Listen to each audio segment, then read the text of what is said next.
Hey, it's Nikachu, and today we're going to talk about the death of professional Magic. So the long story short about all of this is that if you have any expectation to play Magic the Gathering as a profession, just forget about it. But competitive play, it's all good. This all spurred off when news of the Magic Pro League and Rivals League was going to be dropped. And Wizards has made it very clear that they are no longer going to be supporting professional Magic. And that spurred up a bunch of questions about what is the future of competitive Magic? What's gonna happen to the Pro Tour, to the Grand Prix, to PTQs?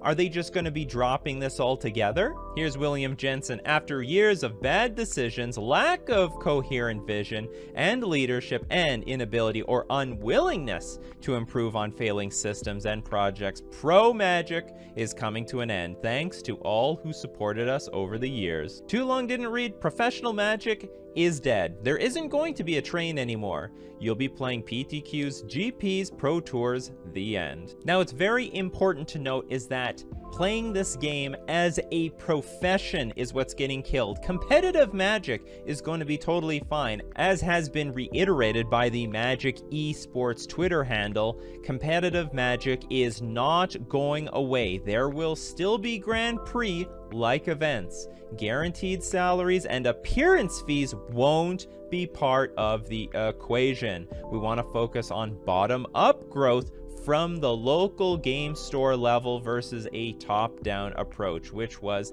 the Magic Pro League, opening competitive play to more players. Organized play will not be explicitly designed to support competitive Magic as a career path. However, there will be Grand Prix, PTQ, and Pro Tour like events. Our focus will be the amount of play and the prize money, and less focus on the lifestyle or it being economically self-sustaining. Now, while most people are acting like the sky is falling, let's be serious. This affects almost nobody. Like for 99.9999% of Magic players, this has no influence on you. It's only for an extremely small, rare amount of people on this earth that try to only make money off of prize money that it's going to have any influence. So I just want to give some thoughts on the situation, how we got here, where are we going to go forward. I can tell you personally that when I looked at the game at a competitive perspective, and I love competition. However, when I look at the prize money, there's just no way that you can live off of any of this. I remember a long time ago, going far back as like 2010, there would be these players that said, oh my God, I wish I could be a pro, play this game for a living. And I'm like, how do you play this game for a living? And they're like, well, look at first place for a Grand Prix. It's $5,000. And I'm like, $5,000? Well, who on earth is winning the Grand Prix on any regular basis? And the answer is nobody. I mean, best case scenario, someone can win it twice in a year. But even when you're top 8ing, it's not really a lot of money. Not to mention, I mean, there is some very serious costs between, you know, plane travel, hotel, food, which I understand Wizards of the Coast used to subsidize a little bit of this with appearance fees, but still, it's not enough to actually make a living off of it. And I realized the amount of work that it took to become a professional player just wasn't worth it. And especially personally myself, between putting a lot of effort into playing competitive Magic or putting my effort into content creation, I mean, it was a slam dunk choice. Just go with the content creation. And you look at someone like Jim Davis, who is formerly an SCG pro, he saw the writing on the wall and he moved all in on content creation, and he's done very well for himself. I just don't understand how so many Magic players, you know, they're all about calculation and analyzing and drilling value, but then when it comes to actually trying to sustain yourself with the game's prize winnings, that didn't add up to them. But why would they think this? Wizards of the Coast was really good at selling the Pro Tour dream. Oh my God, it's amazing. I have encountered so many people that they are just dead focused on getting to that Pro Tour, get on that Pro Tour, prove themselves, and they've poured so many hours and time and resources into getting there. And I think what ended up happening is the people that made it, all right, they're on the pro tour. They're a pro. Where's the money? Where's the money now that I'm here? This really isn't all that self-sustaining. I think there came a point where Wizards of the Coast realized they're bleeding tons of money on this pro system between the appearance fees, all the flights that they're giving. Hall of Famers were given an appearance fee for the pro tour they were inducted into the Hall of Fame. But originally, Hall of Famers were given an appearance fee permanently for every pro tour that they attended. That's like cumulative upkeep, keep paying appearance fees to the Hall of Famers because you keep adding Hall of Famers all the time. Some actuarian got in there and says, this is not sustainable. This is all gonna collapse at one point. Then of course the pay the pros movement happened. Check out this post by BBD back in 2018. Over the past few years, Wizards of the Coast removed hotel perks, lessened appearance fees, tried to cut them all together, and changed to a volatile pro system. Now they are throwing a lot of money into an event featuring Hearthstone streamers. Will Pro Magic even exist in 5 years? Ho ho, you couldn't be more right, BBD. So there was a bit of a movement online to support the pro players. So you're splashing money to like Hearthstone streamers and streamers that aren't even related to Magic. Why don't you splash that money on your actual pro players, the people dedicated to the game? And then in the end, they made the MPL and Rivals League. Wizards of the Coast, at least for the very first time, was able to prove that if you dedicated yourself to Magic, you could go professional. Because prior to this, you weren't really a professional. I think even for the most part, people were professional content creators. A lot of people that you know about, they're still writing articles for Star City Games. They're still writing articles for Channel Fireball. This is how they subsidize their income.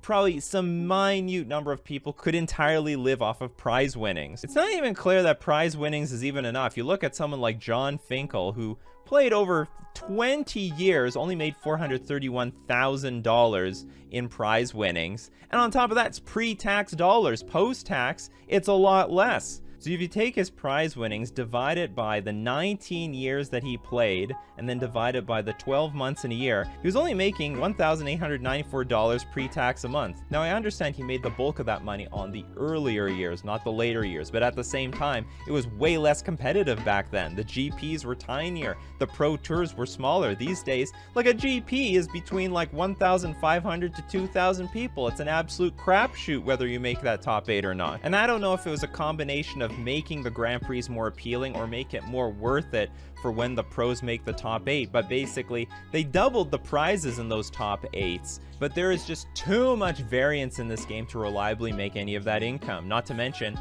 I don't know anyone who's claiming that they're living off of Grand Prix. Apparently Jerry Thompson once mentioned in his podcast that he keeps a really detailed recording in a spreadsheet of his earnings, and he's only breaking even on the Grand Prix, and he makes the real money at the Pro Tour. So in the end, Wizards of the Coast said, you know what?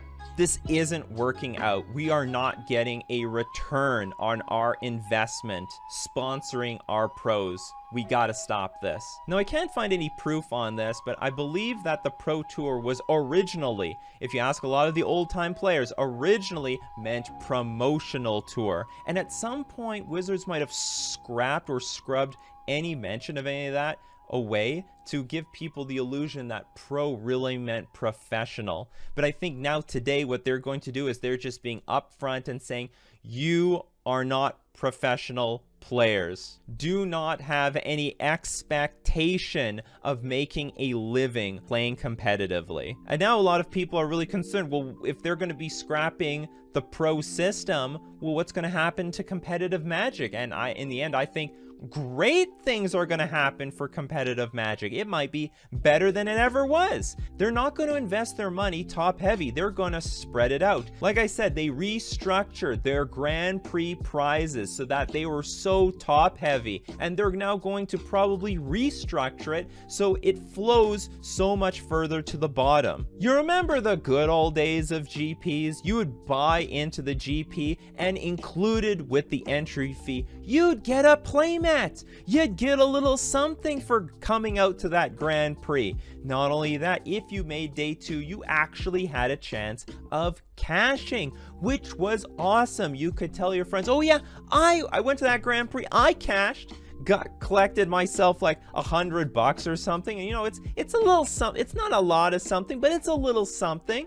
It gives people more feel-good moments. They gives them more memories that they can share with their friends. Motivates people completely. And as we see over the years, Magic Fests, while they were still very popular, the Grand Prix were shrinking. They realized, hey, these entry fees are getting higher. We're not getting any value out of it. We're also not getting any good experience out of it. Why spend so much money on a Grand Prix that I have no chance of like cashing or anything like that? Screw that. I'm gonna go to the side events. I'm gonna play tons of side events, and at least I'm gonna walk away with a box or two at the end of this weekend. So we don't know exactly what the structure is going to be, but they're very clear about this. There's gonna be some form of Pro Tour, there's gonna be some form of PTQs, and they're still gonna host some sort of Grand Prix like formats. This is gonna benefit the other 99.99% of Magic players that play this game competitively. And Wizards is making it very clear that if you want to go pro, you're doing it because you love the game and you have no expectation of making this a profession. Like when I go to a Grand Prix, it costs me between like 400 to 800 Canadian dollars every single trip I make, and I have no expectation of making a profit out of it. I'm doing it because I'm trying to prove something and because I love the game. And now I can't wait to see what Wizards will do in the future. Anyway, that's my video for today. What do you think about these changes? Let me know in the comments section below. Smash like for competitive Magic. Don't forget to subscribe to my channel, or Wizards will turn all Grand Prix into Command Fests.